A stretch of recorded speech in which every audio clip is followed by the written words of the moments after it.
by doing some research methodologies. Correct?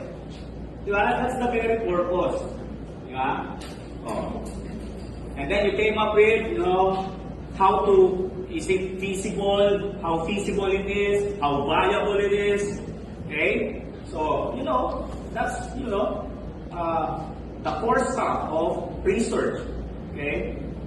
So that's what LPU wants us to do.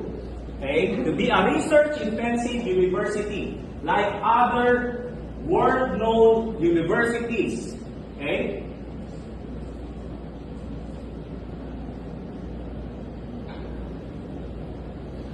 Then,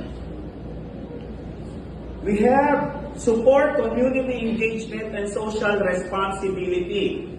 So, this is where CSR, okay? You know what CSR is?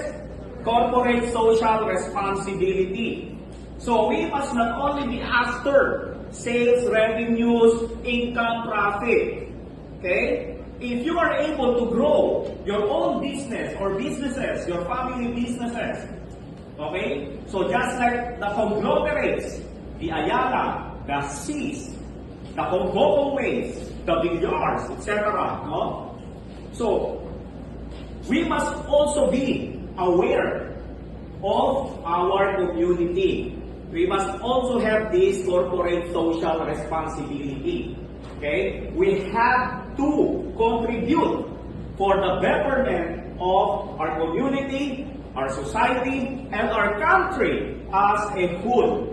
So we do not only live for ourselves, but more so, we have to live for others. Especially the poorest of the poor, the marginal